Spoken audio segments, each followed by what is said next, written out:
মূল কথাটা হচ্ছে এই উপলব্ধিটা আনা আনতা আবুদুল্লাহ কাআন্নাকা তারা, তুমি এমন ভাবে আল্লাহর ইবাদত করো যেন তুমি আল্লাহকে দেখতে পাচ্ছ।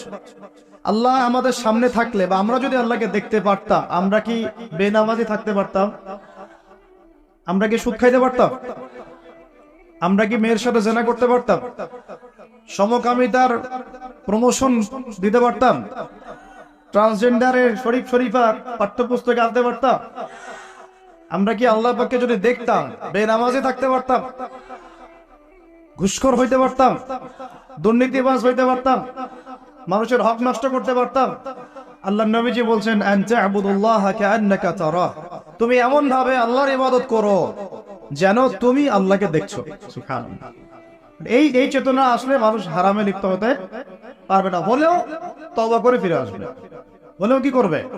সাথে সাথে তওবা করে ফিরে আসবে। আর ওয়াইল্লাম তাকুন তারাহু, তুমি যদি আল্লাহকে দেখতে না পারো ফাইন্নাহু ইয়ারাক, জেনে রাখবা আল্লাহ তোমাকে দেখছেন। ঠিক যে উপলব্ধিটা আমরা রোজা রেখে অর্জন করি, আমরা খাই না, আমরা পানি পান করি না, তৃষ্ণায় গলা ফেটে যাচ্ছে, প্রচন্ড রোদ, ক্ষুধায় পেট চোচো করতেছে, খাই কেন? খাই না কারণ আমরা উপলব্ধি করি আল্লাহ পাক আমাদেরকে দেখছেন। কেউ না দেখুক আল্লাহ দেখবেন। গোসল করার সময় পানি খাইতে পারতেছি না। তো এই চেতনাটা শিক্ষা দেওয়ার জন্য রমাদান প্রতি বছর ঘুরে ঘুরে আসে। আল্লাহ পাক বলেন কুতিবা আলাইকুমুস সিয়াম কামা কুতিবা আলাল লাযিনা মিন ক্বাবলিকুম, এটা তোমাদের উপরে এখন ফরজ করা হয় নাই, তোমাদের আগের উম্মতের উপরেও ফরজ করা হয়েছিল লাআল্লাকুম তাত্তাকুন, যাতে করে তোমরা তাকওয়া অবলম্বন করতে পারো।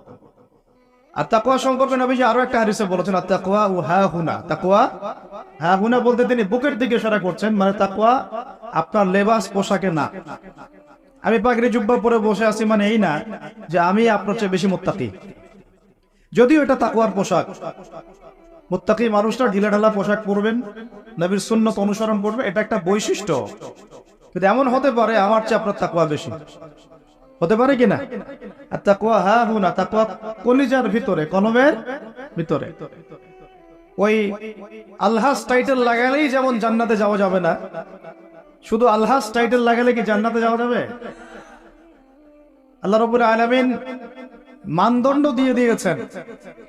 মানদণ্ড, কে ভালো আল্লাহর কাছে, কে সম্মানিত, এটার মানদণ্ড আল্লাহ দিয়ে দিয়েছেন। ইন্না আকরামাকুম ইনদাল্লাহি আতকাকুম, তোমরা যত মানুষ পৃথিবীতে আছো তোমাদের মধ্যে আল্লাহর কাছে সবচেয়ে মকবুল, সম্মানিত, মর্যাদাবান মানুষ তারাই যারা এই তাকওয়ার পরীক্ষায় পাশ করেছে।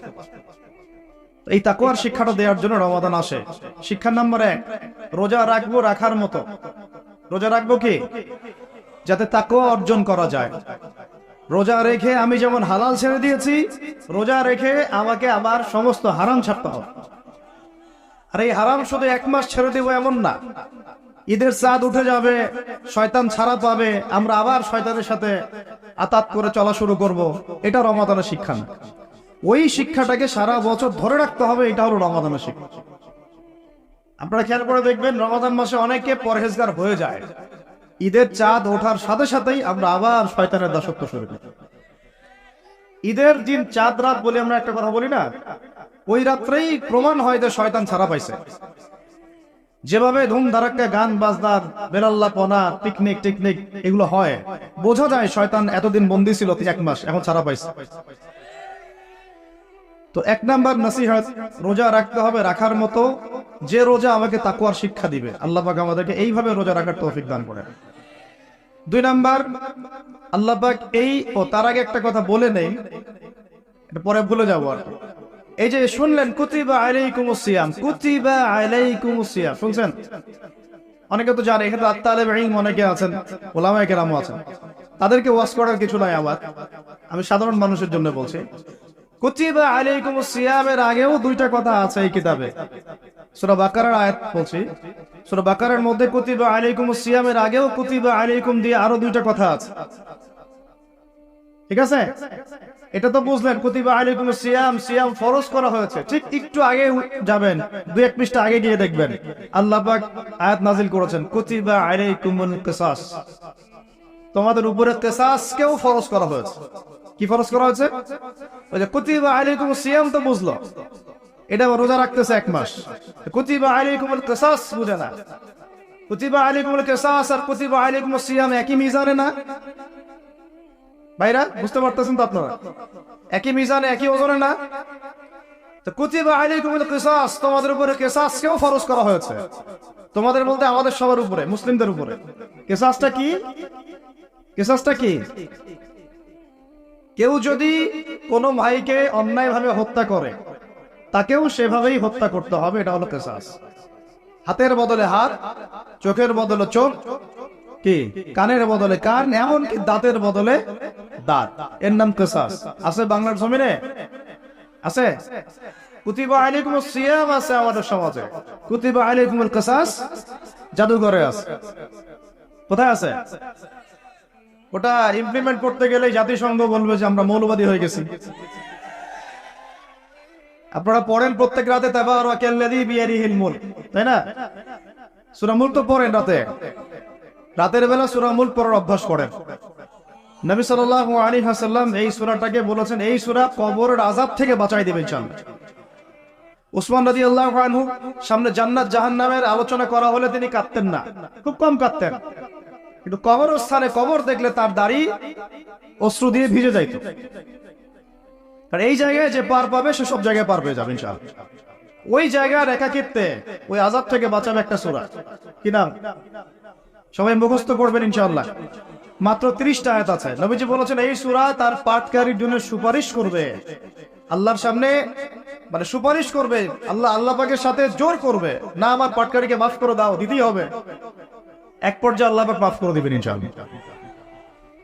তো এই সূরাটা 30টা আয়াত আছে। নবীজি বলেছেন আমার মন চায় সবাই যেন এই সূরাটা মুখস্থ করে। তো নবীর একটা মন চায়, আমরা সেটা করব না? 2টা সূরা আমাদের মুখস্থ থাকা দরকার সবার। বড় বড় সূরার কথা বলছি, ছোট ছোট সূরা তো আপনারা সবাই অনেকে জানেনই। একটা সূরা ইয়াসিন, একটা হলো সূরা মুলক। সূরা ইয়াসিন পড়বেন একেবারে সকালবেলা ফজরের পরে, এবং ইনশাআল্লাহ বড় বড় বুজুর্গানের দিন যারা ছিলেন তাদের ডেইলি রুটিনের মধ্যে সূরা ইয়াসিন থাকতোই থাকতো। এটা তেলাওয়াত করে তারা হাজত পেশ করতেন আল্লাহর কাছে, এবং এর ওসিলা আল্লাহ পাক ওই হাজত পূরণ করে দিতেন। এটা পরীক্ষিত আমল। সূরা ইয়াসিন সবার কলেজের মধ্যে থাকা চাই, আল্লাহ পাক তৌফিক দান করেন। আর রাতের বেলা পড়বেন সূরা মুলক। কোন সূরা? যদি আরো পড়েন সূরা ওয়াকিয়া পড়বেন। অনেকে বলেন রিজিকের সমস্যা, রিজিকের সমস্যা দূর হওয়ার অন্যতম একটা আমল হচ্ছে সূরা ওয়াকিয়ার তেলাওয়াত। রাতের বেলা কোন সূরা? ইযা ওয়াকাআতিল ওয়াকিয়া লাইসা লিওয়াকাআতিহা কাযিবা, এই সূরাটা তেলাওয়াত করবেন রাতের বেলা। আরো একটা সূরা আছে রাতে তেলাওয়াত করার জন্য, আলিফ লাম মিম সিজদা। আলিফ লাম মিম সিজদা, এটাও তেলাওয়াত করতে পারেন। তো যাই হোক, সূরা মুলকের প্রথম আয়াত আপনারা পাবেন তাবারাকাল্লাযী বিয়াদিহিল মুলক ওয়া হুয়া আলা কুল্লি শাইইন কাদির। আমরা এটা পড়ি, শুধু খালি পড়ি, প্রত্যেক হরফে 10 নেকি হবে, এই জন্য পড়ি বেশিরভাগ মানুষ। বাংলাদেশের বেশিরভাগ মানুষ কোরআনের অর্থ জানে না। বাংলাদেশের 16 কোটি মুসলমানের আমার ধারণা 15 কোটি কোরআনের অর্থ জানে না। 1 কোটি মানুষ জানতে পারে যারা মাদ্রাসার সাথে সম্পৃক্ত আর কি। এই জন্য আমরা বলি যে যদি পাঠ্যপুস্তকে কোরআন শিক্ষাটা বাধ্যতামূলক থাকতো তাহলে বাংলার 16 কোটি মানুষ কোরআনের অর্থ জানতো। এই কাজটা কি খারাপ হতো না ভালো হতো? আর শিক্ষামন্ত্রীকে এটা কে বুঝাবে? কে বুঝাবে? আপনারা বুঝাতে পারলে বুঝান, কে বুঝাবে? যাদেরকে দায়িত্ব আল্লাহ পাক দিয়েছেন তাদেরকে এটা বুঝাবে কে? আমরা তো ছোট মানুষ। যদি নবী সাল্লাল্লাহু আলাইহি ওয়াসাল্লামের জীবনী সিরাত প্রত্যেকের পাঠ্যপুস্তকে বাধ্যতামূলক থাকতো, 16 কোটি মুসলিম জনগণ নবীর জীবনী জানতে পারত। এখন 16 কোটির মধ্যে 15 কোটি জানে না নবীর জীবনীতে কি হয়েছে। এটা তো বেসিক পড়াশোনা। যদি আমরা একটা ভাইরাসকে ভয় করে মসজিদ একেবারে বন্ধ করে ফেলতে পারি, মাস্ক পরাইতে পারি সবাইকে, সোশ্যাল ডিস্টেন্স 10 হাত দূরে দূরে দাঁড়াও, হ্যাঁ, নবীর জামানাতেও অনেক সমস্যা হয়েছে, কিন্তু এরকম করে ডিস্টেন্সে দাঁড়ানো হয় না। যাই হোক, এটা তো জাতিসংঘের আন্ডারে চলতেছে বিশ্বটা আর কি। তো এখন এটা যদি আমি চাপ দিয়ে করাতে পারি তাহলে আমি পাঠ্যপুস্তকের মধ্যে নবীর সিরাত এবং কোরআন বাধ্যতামূলক করতে পারি না? এই যে আমরা যারা 15-20 বছর ইউনিভার্সিটিতে পড়েছেন, স্কুল কলেজ ইউনিভার্সিটি, এখানে কারা কারা পড়েছেন হাত তুলেন দেখি একটু। যারা অনার্স মাস্টার্স কমপ্লিট করেছেন বা পড়তেছেন এখনো, আপনারা আছেন কতজন? আছে অনেকে, হাত নামান। এখন আপনারা ভাই বাংলা পড়েছেন না? নজরুল, রবীন্দ্রনাথ, বঙ্কিমচন্দ্র, শরৎচন্দ্র ইত্যাদি ইত্যাদি। ইংরেজি পড়েছেন না? ব্যাকরণ, দাঁত ভাঙা ব্যাকরণ। বাংলা ব্যাকরণ পড়েছেন না? দাঁত ভাঙা, কারক, সমাস, বিভক্তি, হাবিজাবি। হ্যাঁ, এই হাবিজাবি দিয়ে আবার ইস্যু বানাই দিস না তোরা, মুশকিল কথা বলা এখন। এটা তো আমরা কথার কথা বলি আর কি। তারপরে কেমিস্ট্রি পড়েন নাই? হ্যাঁ, ফিজিক্স পড়েন নাই? বায়োলজি পড়েন নাই? তারপরে আমরা হায়ার ম্যাথ করতাম, জটিল জটিল সূত্রগুলো মুখস্থ করেন নাই? কত কি পড়েছেন। কিন্তু এই পড়াশোনাগুলো কেন করেছেন? সিলেবাসে ছিল আমাকে পড়তে হবে, যদি না পড়ি পরীক্ষা পাস করতে পারবো না, পরীক্ষা পাস না করলে রেজাল্ট আসবে না, রেজাল্ট না আসলে চাকরি পাবো না, চাকরি না পাইলে রিজিকের ব্যবস্থা হবে না, রিজিকের ব্যবস্থা না হইলে বিয়ে শাদী হবে না, বিয়ে শাদী না হইলে জীবনটাই বরবাদ। এই তো ফিলোসফি, তো এটাই, রাস্তা তো এটা না। তো এখন চাপ দিয়ে এত কিছু পড়লেন, বিসিএস কোচিং করেছেন অনেকেই, অনেকেই চাকরির পরীক্ষা দিচ্ছেন, নিয়োগ বিজ্ঞপ্তির পরীক্ষা দিচ্ছেন, প্রাইমারি পরীক্ষা দিচ্ছেন, সবই পড়তেছেন। আমি নিজেও পড়েছি এগুলো আমার মুখস্থ ছিল সব। এখনো হয়তো ধরলে বলতে পারবো কিছু, যদি এগুলোর চর্চা আমরা বন্ধ করে দিয়েছি।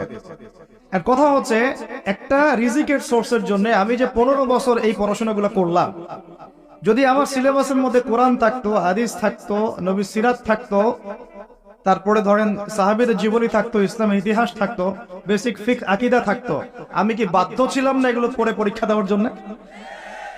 তখন আমাদের এই জেনারেশনের ইসলামিক শিক্ষায় উন্নতি হইতো না। সবকিছু দাওয়াত দিয়ে হয় না, অনেক কিছু উপরের লেভেল থেকে চালু করতে হয়, তাহলে জনগণ সেটা মেনে নিতে বাধ্য থাকে। এই রমজান মাসে দেখবেন বাজারে অনেক সিন্ডিকেট হবে, আপনি এগুলো মিষ্টি মিষ্টি কথা বলে এগুলো বন্ধ করতে পারবেন না। যখন এরকম দুর্নীতিগুলো হবে বাজারে, মার্কেটে, ধরবেন, মোবাইল কোর্ট বসাবেন, 6 মাসের জন্য ঢুকাবেন, পারলে একটা করে আঙ্গুল দিবেন কাইটা, তারপর দেখবেন সব সিধা হয়ে গেছে। সবকিছু দাওয়াত দিয়ে আর ওয়াজ করে হয় না, একটা সিস্টেম থাকে। আমি বলি কি, একটা বিষয় বুঝেন, একটা জিনিস হচ্ছে, একটা বিষয় হচ্ছে প্রাকৃতিক ভাবে উৎপন্ন হচ্ছে কিছু জিনিস, আর আপনি একটা ফ্যাক্টরি দিয়েছেন, ফ্যাক্টরি থেকে উৎপাদন বাড়বে না কমবে? আপনি হাতে উৎপাদন করতেছেন একটা জিনিস, মনে করেন কাপড়ে পাঞ্জাবি জুব্বা, আর জুব্বার একটা ফ্যাক্টরি দিয়েছেন, উৎপাদন কোথায় বেশি হবে? রাষ্ট্র হচ্ছে সেই ফ্যাক্টরি যেটা সব দিক থেকে উৎপাদন বাড়াতে পারে। আমরা দাওয়াত দিচ্ছি এখন ইন্ডিভিজুয়ালি, ব্যক্তিগতভাবে একে একে মানুষ চেঞ্জ করার দাওয়াত দিচ্ছি আমরা। বুঝতে পারতেছে পার্থক্যটা?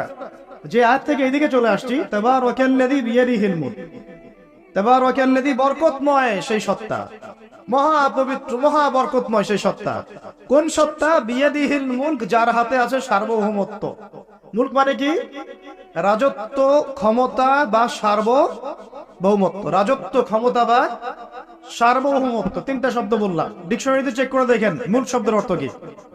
আবার বলতেছে তাবারাকাল্লাযী, বরকতময় সেই সত্তা, মানে কে? মহাবিশ্বের একমাত্র স্রষ্টা আল্লাহ রাব্বুল আলামিন, তিনি বরকতময়। বিয়াদিহিল মুলক, যার হাতে কি আছে? রাজত্ব অথবা ক্ষমতা অথবা সার্বভৌমত্ব, বা ইংরেজি দিয়ে বললে আমরা বলি সভরেন্টি। কি বলি? সভরেন্টি। ওয়া হুয়া আলা কুল্লি শাইইন কাদির, এবং আল্লাহ পাক সমস্ত বিষয়ের উপরে কি? কর্তৃত্বশীল, ক্ষমতাবান। এখন এই আয়াতটা মহাবিশ্বের সব গ্রহে প্রযোজ্য হচ্ছে, বাংলাদেশে আর বিশ্বে প্রযোজ্য হচ্ছে না। বুঝাচ্ছি কিভাবে? বলবেন যে এটা আমার কেমন কথা, শুনেন বুঝাচ্ছি। মহাবিশ্বে 7 আসমান আছে না? এটা তো জানেন, 7টা আসমান আছে। তারপরে প্রত্যেক আসমানে অসংখ্য গ্রহ নক্ষত্র আছে, গ্যালাক্সি আছে, ছায়াপথ আছে, তারপরে একটা গ্যালাক্সির মধ্যে অনেকগুলো সৌরজগৎ আছে। ওই একটা গ্যালাক্সির অসংখ্য সৌরজগতের কোন একটা সৌরজগতের বাসিন্দা হচ্ছে আমরা। ওই সৌরজগতের মধ্যে এই যে আমাদের 10টা-12টা গ্রহ আছে, সেই গ্রহের কোন একটা গ্রহের, কোন একটা দেশের, কোন একটা কি জেলার, কোন একটা শহরের, কোন একটা মাঠে বসে আপনি এখন এই বয়ান শুনতেছেন। কথা বুঝতে পারতেছেন? আর পুরো মহাবিশ্ব সাত আসমানে নবী সাল্লাল্লাহু আলাইহি ওয়াসাল্লাম বলছেন, মেরাজের রাতে আমি দেখেছি একটা বিঘত, এতটুকু বিঘত মানে এক টক্কর জায়গা ফাঁকা নাই যেখানে আল্লাহর কোন ফেরেশতা দাঁড়িয়ে বসে বা সেজদারত অবস্থায় আল্লাহর ইবাদত করতেছে না। তারে পুরো মহাবিশ্বে কার রাজত্ব চলতেছে? এখন এই পৃথিবীর দিকে তাকান, আমরা বললাম তাবারাকাল্লাযী বিয়াদিহিল মুলক, আল্লাহর হচ্ছে সার্বভৌমত্ব ক্ষমতা কার? আল্লাহর। কিন্তু এখন জমিনের দিকে আপনি তাকান, এই বিশ্বের সার্বভৌমত্ব চলতেছে জাতিসংঘের। কার? এই বিশ্বের রাজনৈতিক মোড়ল জাতিসংঘ। আপনি ইসলামিক বিধানের কথা যতই বলেন তারা মানবে না, সোজা কথা। আপনি যদি বলেন কোরআন এবং হাদিস এবং সর্বশেষ নবী মুহাম্মদ সাল্লাল্লাহু আলাইহি ওয়াসাল্লাম আমাদেরকে এইগুলো দিয়ে গেছেন, আল্লাহ পাক এইগুলো নাজিল করছেন, আসেন এগুলোর আলোকে বিশ্ব করি, ওরা মানবে না। বরং ওরা আপনার উপর যুদ্ধ ঘোষণা করবে। কি করবে? এ হচ্ছে এই বিশ্বের সবচেয়ে বড় তাগুত, সবচেয়ে বড় কাফের, সবচেয়ে বড় মুশরিক, সবচেয়ে বড় মুনাফিক। ও যদি বলে যে কোরআন বাদ দিতে হবে, আমার মাথায় যে বুঝ আসে ওই বুঝ অনুযায়ী চলবো, তাহলে সারা বিশ্ব বলবে হ্যাঁ এটাই ঠিক। নাউজুবিল্লাহ। অর্থনৈতিক মোড়ল সে যদি বলে আল্লাহ পাক কোরআনে সুদ হারাম করছেন, তো কি হয়েছে? আমাদের ব্যাংকিং সিস্টেম চলবে সুদের উপর, সারা বিশ্ব বলবে এই যে সামি'না ওয়া আতা'না, ইয়েস স্যার, শুনলাম মানলাম। কথা বুঝেন না? ও সারা বিশ্বকে যদি বলে ওদের ব্যাংকিং সিস্টেম, প্রত্যেকটা ব্যাংকিং সিস্টেম চলবে সুদ ভিত্তিক, আল্লাহ কোরআনে হারাম করুক আর হালাল করুক দেখার দরকারই নেই আমাদের। নাউজুবিল্লাহ। মানলে ইচ্ছা হইলে মারেন, না ইচ্ছা হইলে আমরা বোম মেরে উড়াই দেব। ইচ্ছা হইলে মারেন, না হলে কি একেবারে দিব শেষ করার জন্য অনেক অস্ত্র আছে ওদের। যারা পলিটিক্যাল অ্যাফেয়ার্স ঘাটাঘাটি করেন তারা জানে এদের ৭২টার মতো অস্ত্র আছে। ইকোনমিক স্যাংশন একটা অস্ত্র, চাপ প্রয়োগ করা একটা অস্ত্র, বিল পাস করা একটা অস্ত্র, নেগোশিয়েট করা একটা অস্ত্র, অন্যকে দিয়ে চাপ দেওয়া হবে একটা অস্ত্র। এগুলো অস্ত্র করতে করতে সর্বশেষ অস্ত্র হচ্ছে একেবারে ওই আফগানিস্তান বানায় ছেড়ে দিবে, একেবারে ওই ইরাক বানায় ছেড়ে দিবে, একেবারে ওই সিরিয়া বানায় ছেড়ে দিবে, ইয়েমেন বানায় ছেড়ে দিবে। ওটা সবচেয়ে বড় অস্ত্র। এই জন্য আন্ডারে যারা আছে এরা সবাই স্যালুট মারে, ঠিক আছে আপনি যা বলবেন তাই। তো এই কারণে সারা বিশ্ব অর্থনৈতিক ক্ষেত্রে ও হচ্ছে এখন সুদ ভিত্তিক অর্থনৈতিক সিস্টেমের মোড়ল। যেই সুদ সম্পর্কে আল্লাহ পাক কোরআনে বলেছেন যদি সুদ না ছাড়ো তাহলে আল্লাহ এবং তার রাসূলের সাথে যুদ্ধের ঘোষণা শুনে রাখো। কথা বুঝে যাচ্ছে না মনে হয়? আল্লাহ পাক কোরআনে বলছেন সুদ যদি না ছাড়ো, সুদ যদি তোমরা মুসলমানরা মুমিনরা না ছাড়ো তাহলে আল্লাহর সাথে এবং রাসূলের সাথে যুদ্ধের ঘোষণা শুনে রাখো। সূরা বাকারা পড়েন, আল্লাহ পাক বলছেন ইয়া আইয়ুহাল্লাযীনা আমানু ইত্তাকুল্লাহ ওয়া যারু মা বাকিয়া মিনার রিবা ইন কুনতুম মুমিনিন ফাইন লাম তাফআলু ফাযারু বিহারবিন মিনাল্লাহি ওয়া রাসূলিহি। তাহলে আল্লাহ পাক এখানে বলছেন হারাম, যদি খাও তাহলে আল্লাহর সাথে যুদ্ধ করতেছো, নবীর সাথে যুদ্ধ করতেছো। ওরা বলে দিল এটা ফরজ। কি এটা? মানলে মান, না মানলে যা, তোর ব্যাপারে ব্যবস্থা আমরা পরে নিব। তাহলে আমরা এই পুরো বিশ্বে এখন কার সার্বভৌমত্ব চলতেছে? কোরআনে? জি না, কোরআন ওই তেলাওয়াত করার জন্য রেখে দেওয়া হয়েছে। কিসের জন্য? ঘরের কোনায় তেলাওয়াত করেন আপনি কোরআন, কোনো সমস্যা নাই। এই রমজানে প্রত্যেকদিন 1 খতম দিবেন, 30 দিন 30 খতম দেন, ওদের কিচ্ছু যায় আসে না। কথা বুঝাতে পারতেছি না মনে হয়? আপনি ব্যক্তিগত জীবনে কোরআন 30 দিন 30 খতম দেন, কিচ্ছু যায় আসে না এদের। কিন্তু কোরআনের এই যে মৌলিক বিধানগুলা, এগুলো আপনি বিশ্বে বাস্তবায়ন করতে পারবেন না এখন। কারণ সার্বভৌমত্ব এখন আমরা আল্লাহর হাত থেকে কেড়ে নেওয়ার চেষ্টা করে তাগুতের হাতে দিয়ে দিয়েছি। এই কারণে বিশ্বের উপরে গজব ঘুরতেছে, যে কোনো সময় আসবে ইনশাআল্লাহ, যে কোনো সময় আসবে, এটা আমরা নিশ্চিত। আল্লাহ রাব্বুল আলামিনের গজব আসবেই আসবে। আল্লাহ পাক বলছেন কেউ যদি সমকামিতা করে, কি করে? তার নবীর জবানে আল্লাহ জানাচ্ছেন ফাকতুলুল ফাইলা ওয়াল মাফউলা বিহি, তাহলে যে করবে আর যে সায় দিবে দুইটাকে হত্যা করবা। দুইটাকে কি করবা? অন্য হাদিসে বলেন উরজুমুল আলা ওয়াল আসফালা মিনহুমা, উপরে যে আছে আর নিচে যে আছে দুইটাকে থাতলা করে দিবা পাথর নিক্ষেপ করে। কে বলছে এটা? আল্লাহ এবং তার রাসূল। এখন আপনি এটা পুরো বিশ্ব মোড়লদেরকে বোঝাতে পারবেন না। ওরা বলবে এটা বাক স্বাধীনতা, সরি ব্যক্তি স্বাধীনতা। এটা কি? ব্যক্তি চাইলে মেয়েকেও ভালোবাসতে পারে, ব্যক্তি চাইলে ছেলেকেও ভালোবাসতে পারে। নাউজুবিল্লাহ। ব্যক্তি চাইলে মেয়ের সাথেও বিয়ে করতে পারে, ব্যক্তি চাইলে ছেলের সাথেও বিয়ে করতে পারে। এটা নিয়ে মৌলবাদীদের এত মাথা ব্যথা কেন? ওদের ভাষাটা এরকম। এটা নিয়ে মৌলবাদী, তোমাদের ধর্মান্ধ, তোমাদের এত মাথা ব্যথা কেন? তো এই হলো কোরআন হাদিস, আর এই হচ্ছে বিশ্ব। তাহলে বিশ্বে কি বিয়াদিহিল মুলক ওইটা চলতেছে? বুঝাতে পারি না? কথা বলে বুঝাতে পারতেছি না? মাথার উপর দিয়ে যাচ্ছে নাকি? ইয়াংরা তো বুঝো নাকি? আচ্ছা, আরো আছে। আল্লাহ রাব্বুল আলামিন এইখানে বলেছেন চুরি করলে হাত কেটে দিবা। কি করবা? ওই যে কিতাব আপনি 10 নেকির জন্য তেলাওয়াত করেন, প্রত্যেক হরফে কত নেকি হবে? 10 নেকি হবে। তেলাওয়াত করি মাশাআল্লাহ, 100 কদম দেন সারা জীবনে, কোনো সমস্যা নেই। ওই কিতাবের মধ্যেই সূরা মাইদা আল্লাহ বলেছেন যে চুরি করলে চোর কি করবা। তো এটা আপনি ওদেরকে বুঝাতে পারবেন না, এখন বুঝাতে পারবেন না। ওইটা তেলাওয়াত পর্যন্তই, ফুল স্টপ। তারপরে এই যে আমরা ভ্যালেন্টাইন্স ডে, অমুক ডে, তমুক ডে, এগুলোকে যে প্রমোট করতেছি আর কি, জেনা বেড়ে গেছে, ব্যভিচার বেড়ে গেছে স্কুলে, কলেজে, বিশ্ববিদ্যালয়ে, এমনকি এখন সমকামিতা, পর্নোগ্রাফি, ট্রান্সজেন্ডার, কি কি হচ্ছে না? এমনি নরমালি যদি কেউ জেনা করে, সূরা নূর অনুযায়ী আল্লাহ রাব্বুল আলামিন বলছেন যে সূরা নূরের 2 এবং 3 নম্বর আয়াতে 100টা বেত্রাঘাত করবা জনসমক্ষে। কয়টা বেত্রাঘাত? বাংলাদেশের বহু ছেলে মেয়ে এখন 100 বেত্রাঘাত পর শাস্তি মাথায় নিয়ে ঘুরতেছো তোমরা, নাউজুবিল্লাহ। যার শুরুটা হয় ওই টেক্সটের মাধ্যমে, তারপরে দেখা সাক্ষাৎ, তারপরে এটা, তারপরে ওইটা। ঢাকা শহরে এর পরিসংখ্যান বেশি না কম? কত বেশি? কতগুলো ছেলে পাওয়া যাবে যারা এই পাপে লিপ্ত হয় নাই? কতগুলো মেয়ে পাওয়া যাবে যারা এই পাপে লিপ্ত হয় নাই? কতগুলো আপনি দেবর পাবেন যারা জেনা করে নাই? কতগুলা ভাবি পাবেন জেনা করে নাই? কতগুলো দুলাভাই পাবেন শালীর সাথে জেনা করে নাই? কতগুলো ছেলে পাবেন বিবাহিত ছেলে যারা বাইরে পরকিয়া করে নাই? শুধু আল্লাহ পাকই জানেন ভালো এই জাহেলিয়াতের মধ্যে কত পার্সেন্ট মানুষ পবিত্র থাকতে পারছে। শুধু আল্লাহ ভালো জানেন, আর কেউ জানে না। আমি বেশি বলতেও চাচ্ছি না, কারণ আমরা সবাই এই শহরেই থাকি। আর ঢাকাতে যারা থাকে তারা মোটামুটি ভাবে একটা কিয়ামতের শহরেই থাকে, কারণ এখানে এমন কোন পাপ নাই যেটা হচ্ছে না, এমন কোন পাপ নাই। একেবারে প্রতারণা দিয়ে ভর্তি, উপর থেকে নিচ পর্যন্ত। এই শহরে প্রথম যে জিনিসটা উঠে গেছে এটা হচ্ছে বিশ্বাস। কি উঠে গেছে? দ্বিতীয় উঠে গেছে আমানতদারিতা। বিশ্বাস উঠে গেছে, এখানে নাই। আমানতদারিতা নাই। কে কার উপর দিয়ে টক্কর দিতে পারে, এটা হচ্ছে আমাদের এজেন্ডা আর কি। একটা রাস্তার যে ভিক্ষুক, এরও মাথায় যে এত শয়তানি বুদ্ধি, আর অন্য সেক্টর নাই বললাম। আপনার কাছে টাকা যাচ্ছে গাড়ির গ্লাসে নক করে, ও কিন্তু পাটা ভালোই আছে, ও ল্যাংড়ানোর অভিনয় করতেছে। কত বুদ্ধি! কেউ আবার ইচ্ছা করে একটা আঙ্গুল বা হাত কেটে নিয়েছে, ইচ্ছা করে কাটছে, সারা জীবন কোনো কাজ করা লাগবে না, এটা করেই খাবে।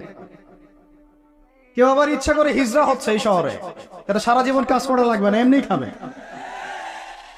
কত বুদ্ধি মানুষের মাথায়, চিন্তা করছেন? যাকে আপনি টাকা দিচ্ছেন 10 টাকা, ওর ফ্ল্যাট আছে, আপনার কিছুই নাই, ওরই জমি আছে, হিজরার সর্দার BMW চালায়, আর আপনি কোন রকম একটা এক্সকরোলা ম্যানেজ করতে পারেননি এখন পর্যন্ত।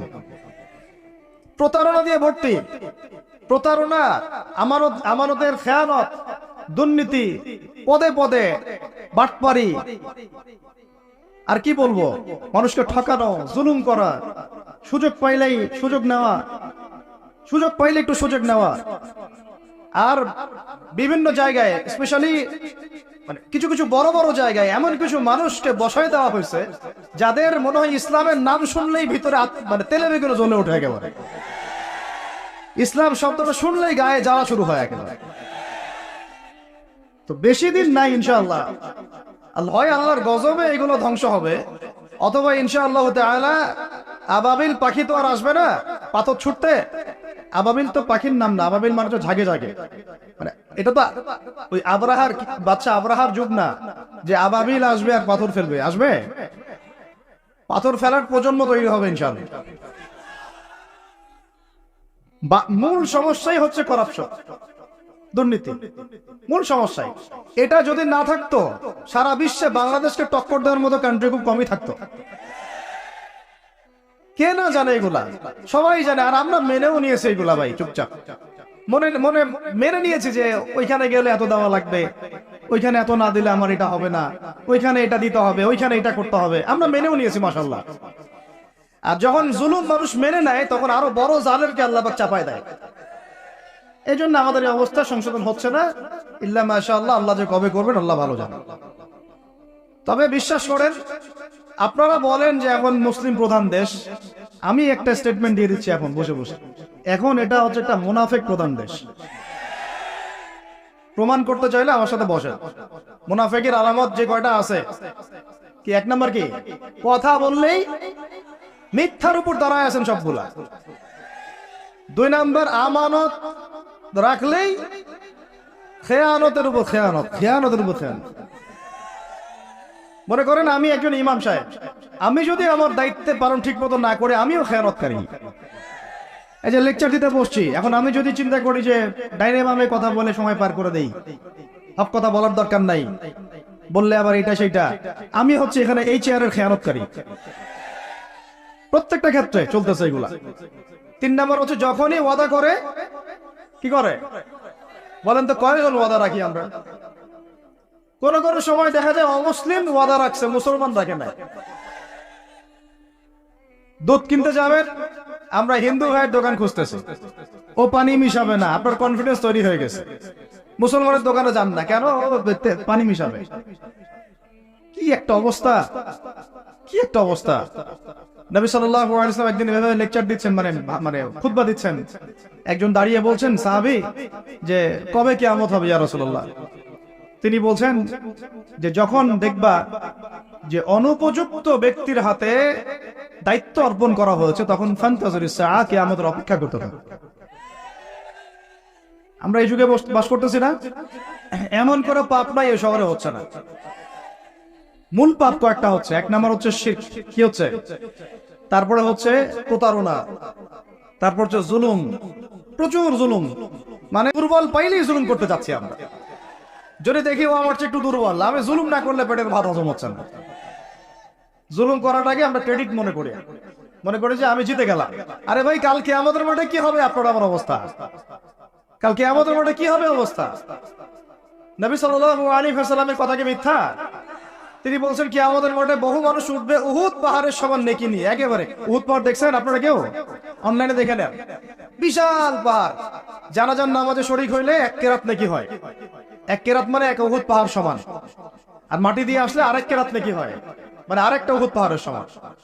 উহুদ পাহাড়ের সমান আরো উঁচু উঁচু নামাজের নেকি, যাকাতের নেকি, হজের নেকি, ওমরার নেকি নিয়ে উঠবে বহু মানুষ। আমরাই হয়তো বা তারা, আল্লাহ পাক আমাদেরকে মাফ করুন। আমি ওঠার পরে বহু মানুষ সামনে দাঁড়ায় থাকবে। কাউকে গালি দিছে, কাউকে অন্যায়ভাবে মারছে, কাউকে রিমান্ডে নিয়ে একেবারে পেদানি দিছে, নির্দোষ ছিল।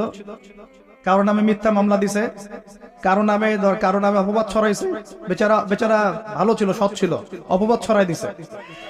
কারো নামে ধরেন যে কারো গীবত করছে, কারো টাকা নিয়ে টাকা দেয় নাই, হ্যাঁ, কারো জমি আত্মসাৎ করে খাইছে, ভূমিদস্যু ছিল। মানে মানুষের সাথে জড়িত পাপ ছিল। কি ছিল? অন্যের সাথে জড়িত, মানে অন্যের হক নষ্ট করছে আর কি, অন্যের। এখন আল্লাহ পাক বলবেন যে তোমার এই ঋণ এখন শোধ করো। ওই দিন তো ঋণ শোধ করার কোনো বুদ্ধি আছে? বুদ্ধি নেই। এখন কি পদ্ধতি? ফেরেশতাদেরকে বলা হবে এই ব্যক্তির আমলনামায় যে নেকিগুলো আছে, নামাজের নেকি, রোজার নেকি, হজের নেকি, যাকাতের নেকি, এইগুলো দিয়ে ওদের আমলনামা ভর্তি করো, যারা পাওনাদার দ্বারা আছে। ভর্তি করতে করতে করতে করতে এক সময় দেখা যাবে এই ব্যক্তির আমলনামা ফাঁকা হয়ে যাবে। তখন কি হবে? ফেরেশতাদেরকে বলা হবে ওই যে যারা ভুক্তভোগী, ওদের আমলনামা থেকে গুনাহ নিয়ে এই ব্যক্তির আমলনামায় ঢাল। এরপরে ওই ব্যক্তিগুলো দেখা যাবে জান্নাতে চলে গেছে, মাজলুম ছিল পৃথিবীতে, ওই দিন সফল হয়ে গেছে, জান্নাতে চলে গেছে। এবারটা দুনিয়া জালেম ছিল, এই জাহান্নামে চলে গেছে। নাউজুবিল্লাহ। আল্লাহ পাক আমাদেরকে এরকম মানুষের হক নষ্ট করা থেকে হেফাজত করে নেন। ভাই, মানুষের হক নষ্ট করতে যায় না। নিজে এমন আমল তো এমনিই কম, ভাঙাচুরা ঈমান, মুনাফিকের মতো বসবাস করতেছি।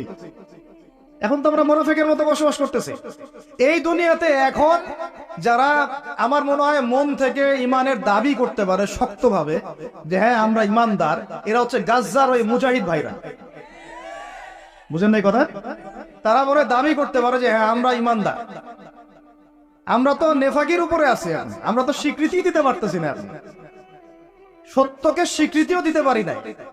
বরং আমরা মানচিত্র থেকে ফিলিস্তিনের মানচিত্র উঠাই দিলাম, দিয়ে যারা জালেম ওদেরটা প্রতিষ্ঠা করলাম, ওইটাও পাঠ্যপুস্তকে আসছে। আপনারা তো শুধু একটাই শুনে বসে আছেন, একটাই শুনে আছেন না আপনারা? শরীফ শরীফা তো আছেই, এইটাও একটা ইস্যু ছিল। আল্লাহ পাক আমাদেরকে চোখ খুলুন, আল্লাহ পাক আমাদের চোখ খোলার তৌফিক দান করেন। আর ভাই বাইরের চোখ তো সবারই খোলা, ভিতরের চোখটা খোলার তৌফিক দান করেন। আমি অনেক ভিতরে চলে আসছি, বুঝাইতে চাচ্ছিলাম যে এই বিশ্বে এখন আল্লাহ পাককে সার্বভৌম ক্ষমতার অধিকারী মানা হচ্ছে না, এটা হচ্ছে বৈশ্বিক শিরক। রাজনৈতিক ক্ষেত্রে আমরা আল্লাহর সার্বভৌমত্ব মানছি না, অর্থনৈতিক ক্ষেত্রে আমরা আল্লাহর দেয়া বিধান মানছি না, শিক্ষা ক্ষেত্রে আমরা আল্লাহ পাকের দেয়া শিক্ষানীতি মানছি না, সংস্কৃতির মধ্যে আমরা আল্লাহর সংস্কৃতি মানছি না, ব্যক্তি জীবনে, ইবাদতের জীবনে, পারিবারিক জীবনে, সামাজিক জীবনে আমরা আল্লাহ পাকের সার্বভৌমত্বকে বাদ দিয়ে মানুষের সার্বভৌমত্ব প্রতিষ্ঠা করেছি। আর আমরা তেলাওয়াত করতেছি তাবারাকাল্লাযী বিয়াদিহিল মুলক, আবার পড়তেছি কুলিল্লাহুম্মা মালিকাল মুলক, হে বলুন হে রাজত্বের অধিকারী, তুতিল মুলকা মান তাশা ওয়া তানজিউল মুলকা মিম্মান তাশা। আয়াত তো জানেন না আপনারা, সূরা আলে ইমরানে আছে। তো আমাদের কথা আর বাস্তবতার মধ্যে অনেক ফারাক। আল্লাহ পাক আমাদেরকে কোরআন গভীরভাবে অনুধাবন করার তৌফিক দান করেন। খালি তেলাওয়াত করলেই হবে না ভাই, এর অর্থটা জানতে হবে। অর্থ না জানলে পরে তেলাওয়াত করলে নেকি হবে না, এটা বলি নাই আমি। বলেছি শুধু তেলাওয়াত করলেই পুরো হক আদায় হয় না, শুধু তেলাওয়াত করলেই পুরো হক আদায় হয় না, 100 বার হয় না। আবার বলতেছি শোনেন ভালো করে, তেলাওয়াত করলে প্রত্যেক হরফে 10 নেকি হয়, কিন্তু শুধু তেলাওয়াত করলেই কোরআনের সম্পূর্ণ হক আদায় কোশ্চিন কালেও হয় না। এই যে অর্থগুলো না জানলে আপনি কিভাবে বাস্তবায়ন করবেন, বুঝবেন কিভাবে কি বলেছেন আল্লাহ কোরআনে? এই যে একটা আয়াত নিয়ে এতগুলো কথা বললাম, আপনারা এখন চোখ খুললো যে সারা বিশ্বে আল্লাহর সার্বভৌমত্ব সভরেন্টি নাই। এখন আমরা মানুষ একটা প্রতিষ্ঠা করেছি কিছু কিছু জায়গায়, ইল্লা মাশাআল্লাহ, কিছু কিছু জায়গায় আমরা মেনে নিয়েছি যে আল্লাহ পাকের সার্বভৌমত্ব হওয়া তার অধিকারী। এখন তো এটা মানুষের হাতে উঠে নিয়েছে। আল্লাহ পাক আমাদেরকে পাঠাইছেন দুনিয়াতে তার খলিফা হিসেবে। কি হিসেবে? তো আল্লাহর খলিফার কাজ কি? শয়তানের দাসত্ব করবে না আল্লাহর? বলেন, আল্লাহর খলিফার বৈশিষ্ট্য কি, ফাংশন কি? সে কি শয়তানের দাসত্ব করবে না আল্লাহর? সে কি আল্লাহর বিধান মানবে না শয়তানের? সে কি আল্লাহর সার্বভৌমত্ব মানবে না শয়তানের? তাহলে আমরা আল্লাহ পাকের কয়টা বিধান বাস্তবায়ন করতে পারছি? একজন আমাকে খুব কড়া ভাষায় বলছিলেন একদিন যে আপনি প্রথম ব্যক্তি মনে হয় বলেছেন ঢাকা হচ্ছে দ্য সিটি অফ আখিরুজ্জামান। আপনি চোখে দেখেন না ঢাকা শহরে এত এত মসজিদ আছে?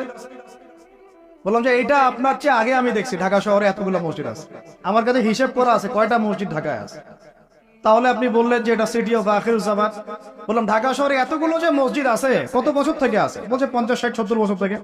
তো বলো 70 বছরে কোরআনের আপনি একটা বিধান বাস্তবায়ন করতে পারছেন ঢাকায়? বলেন পারছেন? ঢাকা শহরে কি চোরের হাত কাটা হয়?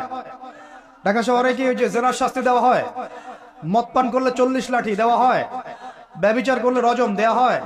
সমকামিতা করলে রজম দেয়া হয়? ধর্ষণ করলে প্রকাশ্যে মৃত্যুদণ্ড দেয়া হয়?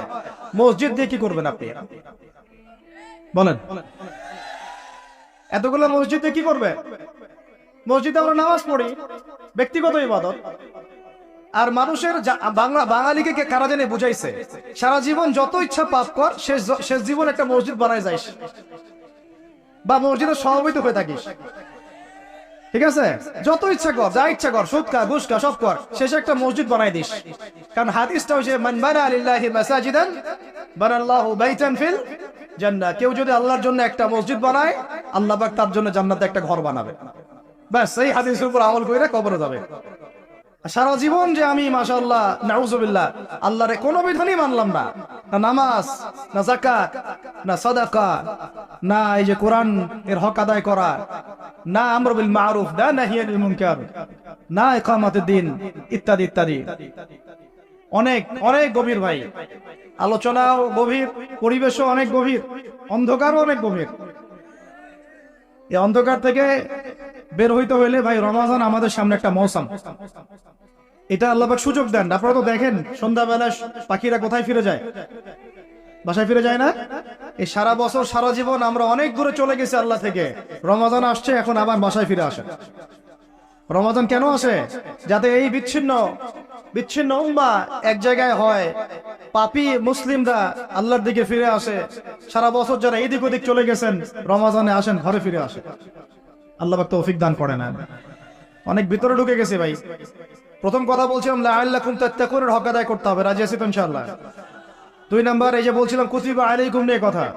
কুতিবা আলাইকুম শুধু সিয়াম না, কুতিবা আলাইকুম কিসাসও আছে এখানে। কোন কিতাব এখানে আছে না? নাকি বাড়ায় বললাম? আর এই কোরআন তো ভাই সবারই ভাষায় আছে, কেন মানতে চান না? এত কেন ভনিতা কোরআনের সাথে?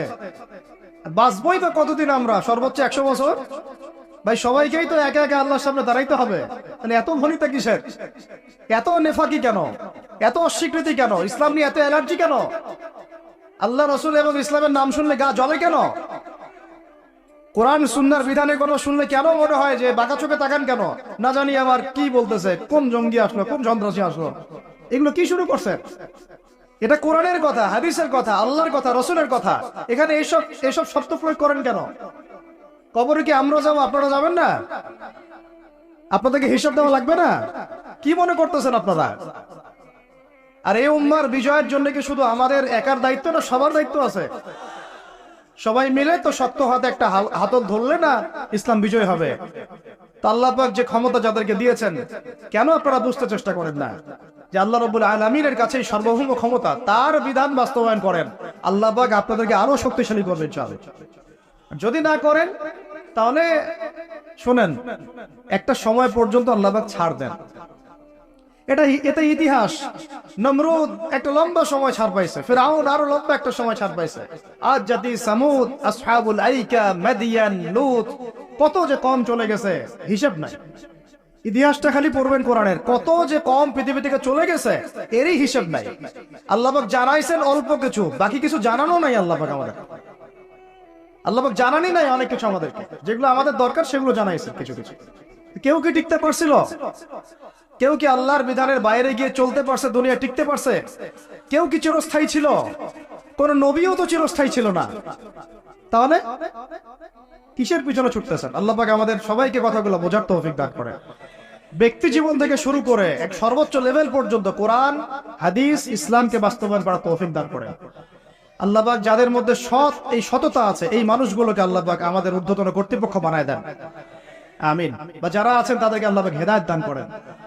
রমাজানের এই শিক্ষাটার সামনেও এরকম দুই একটা শব্দ আছে, কুতিবা আলাইকুমুল কিসাস। আরেকটা তো বললে তো মাথাই খারাপ হয়ে যাবে। বলবো ওই যেখানে দেখছেন কুতিবা আলাইকুমুস সিয়াম, কুতিবা আলাইকুমুল কিসাস, এই ডানে বামেই খুঁজবেন, 3টা পৃষ্ঠার মধ্যেই পাবেন। লেখা আছে কুতিবা আলাইকুমুল কিতাল, কুতিবা আলাইকুমুল, এটা আবার কি? কুতিবা আলাইকুমুল কিতাল, তোমাদের উপর যুদ্ধকে ফরজ করা হয়েছে। কি ফরজ করা হয়েছে? একা একা আপনি করবেন না, একা একা করবেন না, ইসলামিক রাষ্ট্র করবে, ইসলামের রাষ্ট্রের আমির করবে, তার নেতৃত্বে জনগণ করে, একা একা বিচ্ছিন্ন ভাবে করে না। কুতিবা আলাইকুমুল কিতাল, এইটা যখন মুসলমানরা ছেড়ে দিয়েছে, ওই সময় থেকে এই মাইর খাওয়ার যুগ শুরু হয়েছে। অটোমান এম্পায়ারটা সর্বশেষ ওই ফাইট করছিল ওই পশ্চিমাদের সাথে, পরাজিত হয়ে যায় তারা প্রথম বিশ্বযুদ্ধে 1914 থেকে 17-18 মধ্যে। এরপরে ওই যে ব্রিটেন দখল করে জেরুজালেম, বেলফোর্ট ডিক্লারেশন হয়, তারপরে ইহুদিদেরকে ওই জায়গাটা ছেড়ে দেয়। এরপর থেকে যে 100 বছর হলো, আমাদের খিলাফা পতনের 100 বছর হয়ে গেছে। কত বছর? এটা একটা আশারও কথা। আশার কথা কেন? প্রত্যেক 100 বছর পর পর আল্লাহ পাক পরিবর্তন নিয়ে আসেন। এটা ইতিহাস ঘাটলে পাবেন। 100 বছর পর পর আল্লাহ রাব্বুল আলামিন বড় বড় পরিবর্তন পৃথিবীতে নিয়ে আসেন। যেহেতু খিলাফা পতনের 100 বছর হয়ে গেছে, আশা করা যায় সামনে কিছু ভালো কিছুই হবে ইনশাআল্লাহ। ওই অটোম্যানদেরকে 1917 সালে 14 থেকে 17-র মধ্যে পরাজিত করে বাইতুল মুকাদ্দাস, যেখানে দেখতেছেন অক্টোবর থেকে এই পর্যন্ত মনে হয় 40,000 ছাড়াই গেছে প্রাণহানি। ছাড়া যায় নাই? বেশিরভাগই কারিয়ার শিশু, বেশিরভাগই কি? নবী সাল্লাল্লাহু আলাইহি ওয়াসাল্লাম তার জীবদ্দশায় মনে হয় 97টা থেকে 98টা যুদ্ধ করেছে। কয়টা? এটা তো জানেন না। আমরা শুধু জানি নবী সাল্লাল্লাহু আলাইহি ওয়াসাল্লাম মিষ্টি পছন্দ করতেন, মিসওয়াক করতেন, তারপরে ডান কাঁধে শুইতেন, হ্যাঁ, সাদা জামা পছন্দ করতেন, দাড়ি রাখতেন, এগুলো আমরা জানি মাশাআল্লাহ। ওনার সিরাত পড়েন, ওনার জীবনীটা পড়ে দেখেন। 97 থেকে 98টাতে তিনি নিজে লিড দিয়েছেন, সরি, তিনি হয় লিড দিয়েছেন না হলে অন্য কোনো সাহাবীকে পাঠিয়েছেন, মানে গাজওয়াত ও সারিয়া। এখন এই 100টার মতো যুদ্ধে আপনি দেখবেন না কোনো নারীকে হত্যা করা হয়েছে বা কোনো শিশুকে হত্যা করা হয়েছে, আপনি খুঁজে পাবেন না। একটা ইতিহাস দেখাইতে পারবেন না যে মুসলমানদের হাতে কোনো শিশুকে হত্যা করা হয়েছে বা কোনো নারীকে হত্যা করা হয়েছে, আঘাত করা হয়েছে। শুধু আলী রাদিয়াল্লাহু আনহু একদিন এক নারীকে ধরেছিলেন, কারণ নবী সাল্লাল্লাহু আলাইহি ওয়াসাল্লাম বলেছিলেন যে অমুক জায়গায় এক মেয়েকে পাবা, ওই মেয়ের কাছে একটা চিঠি আছে, ও গুপ্তচর বৃত্তি করেছে, ওই চিঠি সে মক্কায় পৌঁছে দিতে যাচ্ছে, ওকে রাস্তায় ধরবা, ওর কাছ থেকে চিঠি আদায় করবা। কথা বুঝতে পারছেন? উনি গেলেন, দেখলেন হ্যাঁ ঠিক ওই জায়গায় এক মেয়ে আছে, এই চিঠি বের করো। আর নাই, আমার কাছে কোনো চিঠি নাই। তিনি বলছেন যদি চিঠি বের না করো তাহলে কিন্তু প্রয়োজনে একদম সব সার্চ করে চিঠি বের করবো কিন্তু। তো পরে ভয়ে সে চিঠি দিয়ে দিছে। এই একটাই ঘটনা পাওয়া যাচ্ছে যে মেয়েদের সাথে যুদ্ধক্ষেত্রে আচরণ। আর এই পুরো 100টা বা 98টা সারিয়ার গাজওয়ায় নবী সাল্লাল্লাহু আলাইহি ওয়াসাল্লাম সাহাবীদের হাতে একটা শিশুও মানে নিহত হয় নাই, একটা মহিলাও নিহত হয় নাই। যদি কোনো দলিল পান আমাকে জানায়েন, যদি আমার জ্ঞানে কমতি থাকে, আপনারা যদি দলিল পান আমাকে জানায়েন, আমার জানা নাই। আর আপনি দেখতেছেন অক্টোবর থেকে এই যে এটা কি মাস, মার্চ, এই যে 5-6-7 মাসের মধ্যে আপনি দেখতেছেন যে 40-42 হাজার মুসলমানকে মারা হচ্ছে, তার মধ্যে বেশিরভাগই নারী আর শিশু। নারী আর শিশু, এগুলো দেখলে তো ঘুম হয় না আমাদের, কিচ্ছু করার নাই, তামাশা দেখতেছি সবাই বসে বসে। আর যাদের করার ছিল এরা বসে খ্যাপসা খায়। কি খায়? ওরা ওই সিনেমা হল উদ্বোধন করে, মদের বার ওপেন করে। হ্যাঁ, সুবহানাল্লাহ। পাশে নবী সাল্লাল্লাহু আলাইহি ওয়াসাল্লাম শুয়ে আছে, চিন্তা করেন, সাহাবীরা রাদিয়াল্লাহু আনহুম আজমাইন তারা শুয়ে আছেন। ওখানে গেলে মুমিনদের চোখের পানি ছেড়ে দেয় মানুষ। কি একটা অবস্থা! ওইখানে আল্লাহর ঘর, বাইতুল্লাহুল হারাম। অনেকে আবার বলে কি করার আছে আমাদের কিছুই করার নাই। ওই জন্য একদিন বলছিলাম তো কিছু করার নাই, তাহলে নেইমারকে নিয়ে এসে ফুটবল খেলাও। ওটাও চলতেছিল। বিভিন্ন বলিউড তারকা, হলিউড তারকা এসে কনসার্ট করতেছে, এগুলো করেন, কিছু করার নাই তো।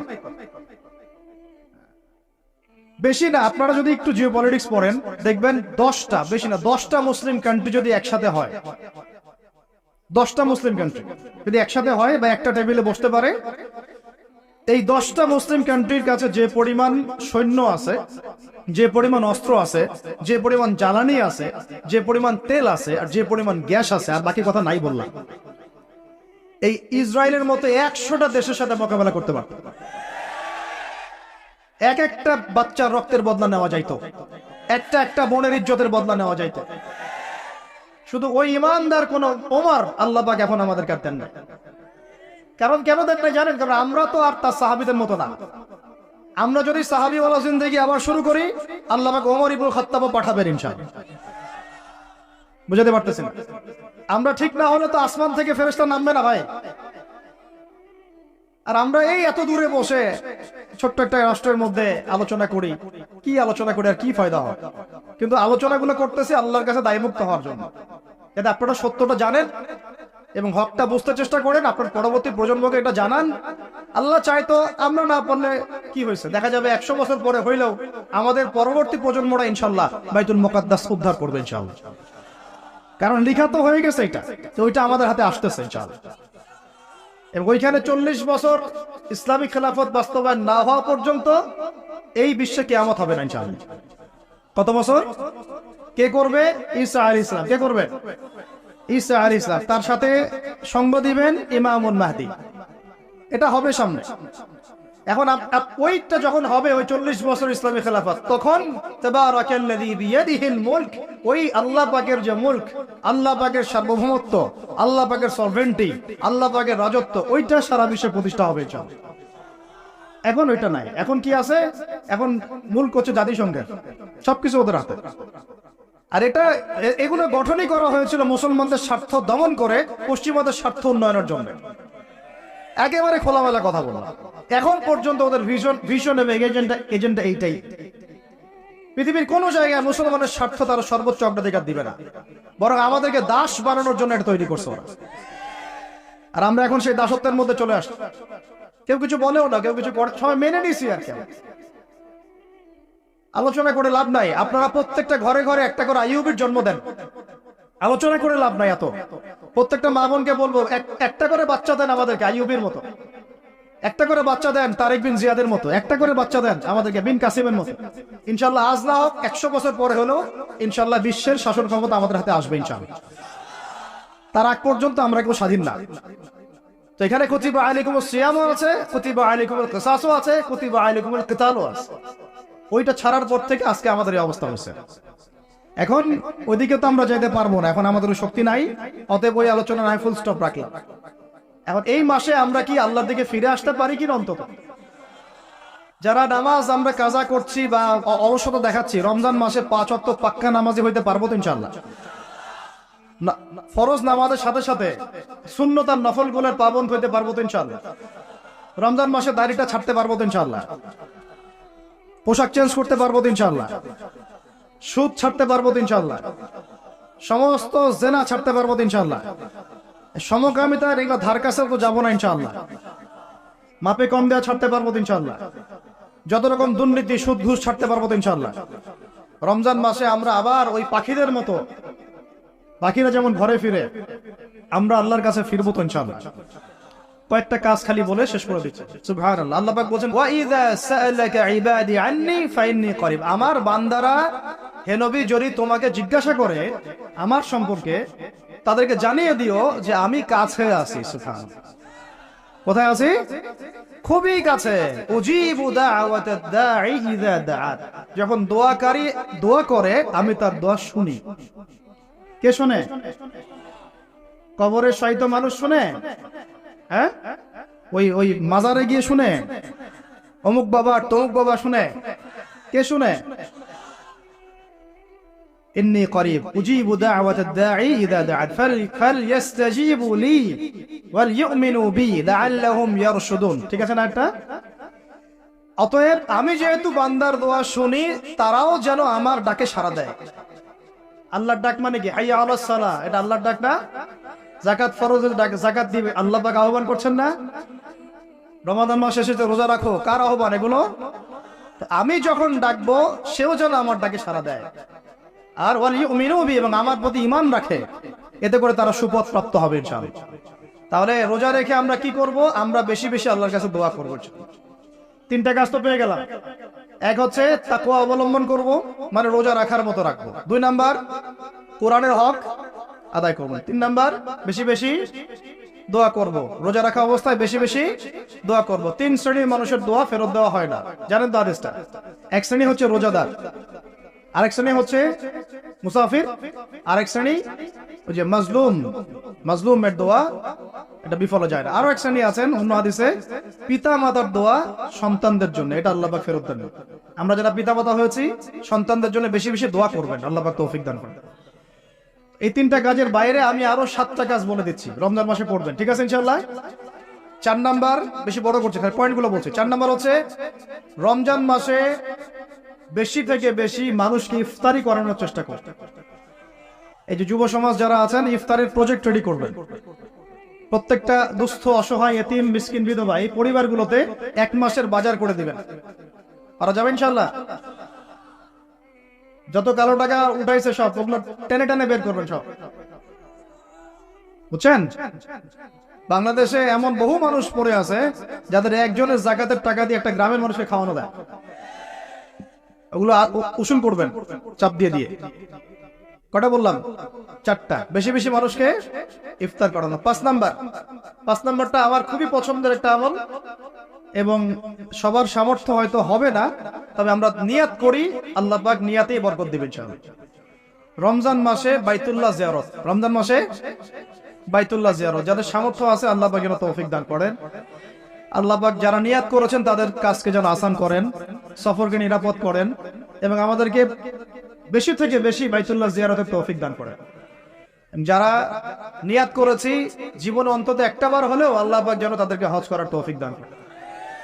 বাইতুল্লাহ জিয়ারতে অনেক অনেক ব্যাপার আছে রমজান মাসে। ওখানে আপনার একটা পরিবেশ থাকে, একটা জান্নাতি পরিবেশ, ইবাদতের মৌসুম থাকে।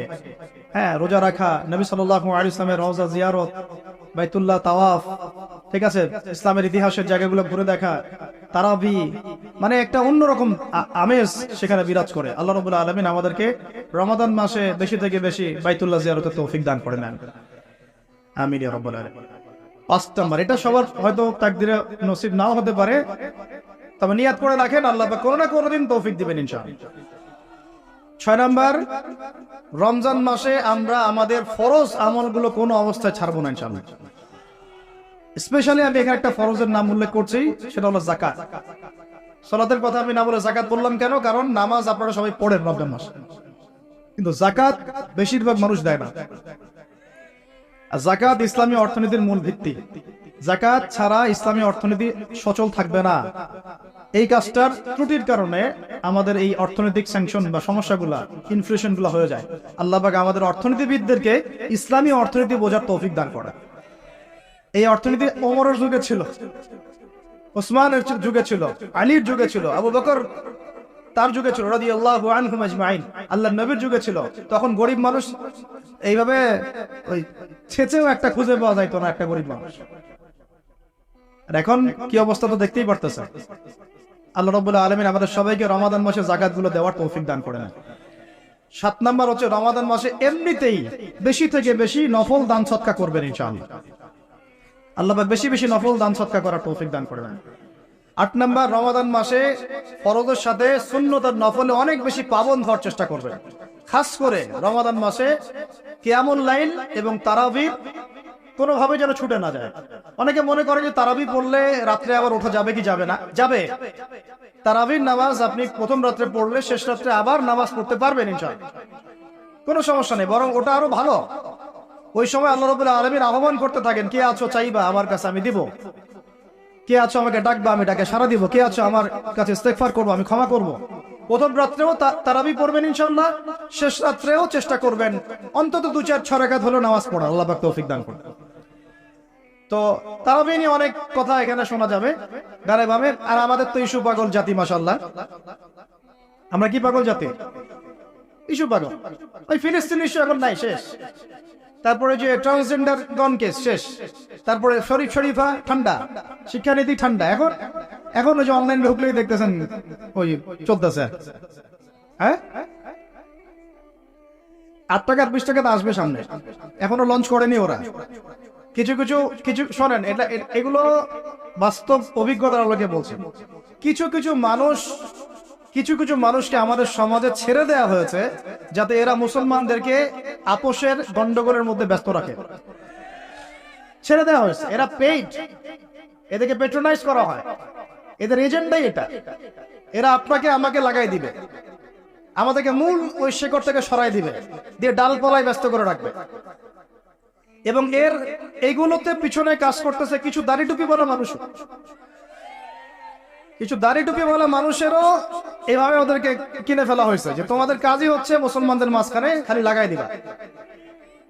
দেখেন, একটা অন্যতম মানে মেজর একটা ইস্যু কাদিয়ানি ইস্যু, একদম চুপ, কোনো কথা নাই। একটা মেজর একটা ইস্যু হচ্ছে ইসাই মুসলিম ইস্যু, সারা বাংলাদেশে ইসাই মুসলিম বানাচ্ছে মানুষকে, একদম চুপ, কোনো কথা নাই। একটা মেজর একটা ইস্যু ফিলিস্তিন ইস্যু, একেবারে মুখে কুলুপ, কোনো কথা নাই।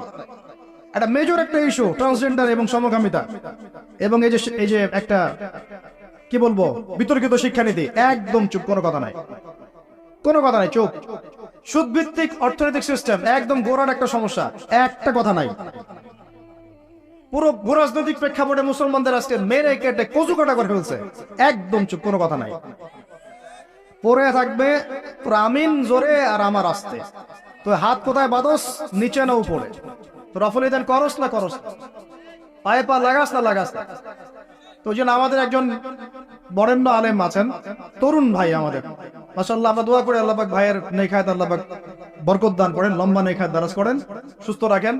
ও ভাই বলছে, ভাই আমি তো, এরা তো তর্ক করে আমিন জোরে জোরে বলবো না আস্তে বলবো, আমি তো বলি আমি আমিন বলিই না। দেখি আমি যদি আমিন না বলি আমার নামাজটাকে কেউ ভুল প্রমাণ করে দেখাক, দেখেন আমার নামাজ বাতিল প্রমাণ করে দেখান, আমি আমিন বলিই নাই। আপনি মারামারি করতেছেন জোরে না আসতে, এটা নিয়ে আমি বলি নাই। আমার নামাজটাকে বাতিল প্রমাণ করে দেখা ফিকহে রসুল থেকে পারবেন? কিয়ামত পর্যন্ত পারবেন না, কিয়ামত পর্যন্ত পারবেন না, কারণ ওটা কোনো ফরজ কিছু ছিল না। নামাজ হয়ে গেছে, আমার নামাজ কি হয়েছে? হয়ে গেছে। একজন বলতেছে যে কি, হ্যাঁ চুপে না আসতে, একটা কি হাত বাঁধাবাঁধি, হ্যাঁ নাবের উপরে নিচে ইত্যাদি ইত্যাদি। তো ভাই আমি বাঁধিয়ে নাই, হাত কি করি নাই, আমার নামাজ ভুল প্রমাণ করে দেখান। বসে নামাজটা দেখি, হাত বাঁধি নাই, আমার নামাজ হয় নাই, প্রমাণ করে দেখান।